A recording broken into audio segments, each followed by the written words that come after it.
Hello students, welcome to Nivemaths. இன்னைக்கு வந்து நம்ம யூனிட் எக்ஸசைஸ் 2ல first question பார்க்க போறோம். question என்னன்னா prove that n square minus n divisible by 2 for every positive integer n. அதாவது என்ன சொல்லிருக்காங்கன்னா n square minus n வந்து divisible by 2 அப்படி நம்ம prove பண்ணோம் for every positive integer n. ஒரு பாசிட்டிவ் இன்டிஜர் n வந்து ஒன்று ஈவனாக இருக்கணும் இல்லைனா ஆடாக இருக்கணும். அதனால இங்கே வந்து 2 கேசஸ் எடுத்துருக்கோம். சப்போஸ் ஈவன்னா அது நம்ம 2k அப்படின்னு எடுத்துக்கலாம். ஆடுன்றதுனால 2k + 1.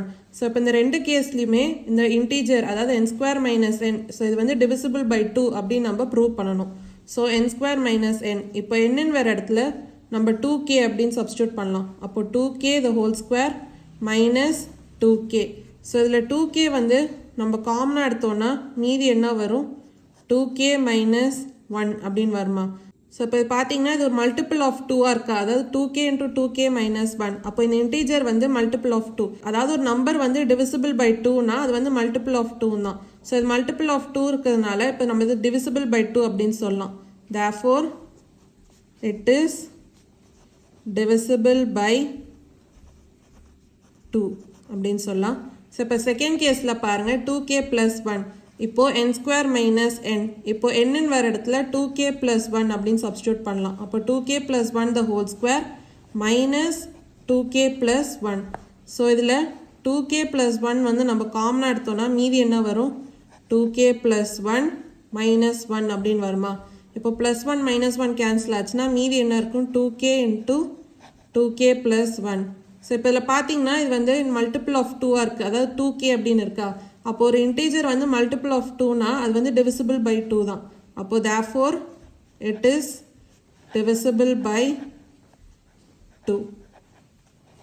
ஸோ இப்போ பார்த்தீங்கன்னா இந்த ரெண்டு கேஸ்லையுமே n ஸ்கொயர் மைனஸ் n வந்து டிவிசிபிள் பை 2 அப்படின்னு நம்ம ப்ரூவ் பண்ணியிருக்கோம். அப்போ நம்ம என்ன சொல்லலாம், therefore n square minus n is divisible by 2 அப்படின்னு சொல்லலாம் for every positive integer n. So இதான் வந்து ஃபர்ஸ்ட் கொஸ்டினோட சொல்யூஷன். ஸோ இது வந்து நம்ம ப்ரூவ் பண்ணியாச்சு. So hence proved. இப்போ நம்ம செகண்ட் கொஸ்டின் பார்க்கலாம். A milkman has 175 liters of cow's milk and 105 liters of buffalo's milk. He wishes to sell the milk by filling the two types of milk in cans of equal capacity. Calculate the following. அதாவது first subdivision வந்து capacity of a can, second subdivision number of cans of cow's milk, third subdivision number of cans of buffalo's milk. அதாவது என்ன சொல்கிறாங்கன்னா, ஒரு milkman கிட்ட 175 liters of cow's milk இருக்குது, அதே மாதிரி 105 liters of buffalo's milk இருக்குது. He wishes to sell the milk by filling the two types of milk in cans of equal capacity. அதாவது cans of equal capacity மூலமாக இந்த milk வந்து செல் பண்ண பார்க்குறாங்க. அதாவது முதல்ல ஃபில் பண்ணணும். சப்போஸ் ஒரு கேன் இருந்துச்சுன்னா இப்போ இந்த கேனில் வந்து கவுஸ் மில்க்கும் அவங்க செல் பண்ணோம், அதே மாதிரி பஃபலோ மில்க்கும் செல் பண்ணோம் ஆஃப் ஈக்குவல் கெப்பாசிட்டி. அப்போ இந்த கேனோட கெப்பாசிட்டி என்ன அப்படின்னு நம்ம கண்டுபிடிக்கணும். ஸோ இதான் வந்து ஃபர்ஸ்ட் சப்டிவிஷன். ஃபர்ஸ்ட் சப்டிவிஷன் என்ன கேட்டிருக்காங்க, கெப்பாசிட்டி ஆஃப் அ கேன். இப்போ ஃபஸ்ட்டு என்ன சொல்லியிருந்தாங்க, 175 liters ஆஃப் கவுஸ் மில்க், அதே மாதிரி 105 liters ஆஃப் பஃபலோஸ் மில்க். இப்போ நம்ம கெப்பாசிட்டி வந்து கண்டுபிடிக்கணும். அப்போது 175 and 105. ஸோ இதோட HCF வந்து நம்ம கண்டுபிடிக்கணும். இப்போ HCF வந்து எப்படி கண்டுபிடிக்கலாம், ஸோ இதில் ரெண்டுத்துலேயுமே கிரேட்டரான நம்பர் என்ன, 175. அப்போது 175 இது நம்ம 105ஆல் டிவைட் பண்ண போகிறோம். அப்போது 105 இன்ட்டு கோஷன்ட் என்ன வரும், 1 ப்ளஸ் ரிமைண்டர். இப்போ 175ல் 105 போச்சுன்னா மீதி என்ன இருக்கும், 70. இப்போ அடுத்து இது வந்து யூக்ளிட்ஸ் டிவிஷன் அந்த மெத்தட் யூஸ் பண்ணி தான் நம்ம சால்வ் பண்ணுறோம். அடுத்து 105 நம்ம 70ஆல் டிவைட் பண்ண போகிறோம்.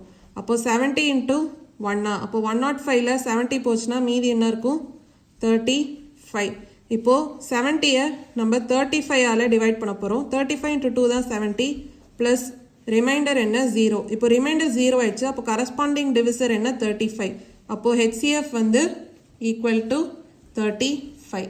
இப்போ HCF வந்து நம்ம என்ன கண்டுபிடிச்சோம் 35. அப்போ ஃபர்ஸ்ட் சப்டிவிஷன்ல என்ன கேட்டிருந்தாங்க capacity of a can. So இந்த HCF தான் capacity. அப்போ நம்ம எழுதிக்கலாம் capacity of a can equal to 35 liters.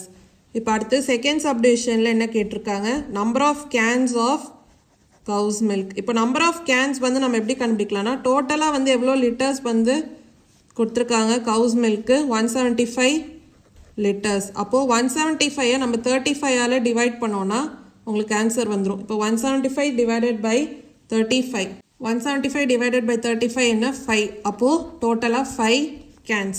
இப்போது தேர்ட் சப்டிவிஷன் என்ன கேட்டிருக்காங்க number of cans of buffalo's milk. number of cans of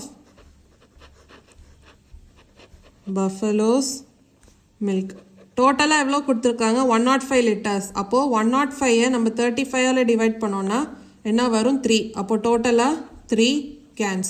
so இதான் வந்து தேர்ட் சப்டிவிஷனோட ஆன்சர். ஏதாவது டவுட்ஸ் இருந்தால் கமெண்ட் செக்ஷனில் கேளுங்க. மறக்காமல் நிவிமேக்ஸ் சேனலை லைக் பண்ணி ஷேர் பண்ணி சப்ஸ்கிரைப் பண்ணுங்கள். தேங்க்யூ ஸோ மச் ஃபார் வாட்சிங் திஸ் வீடியோ.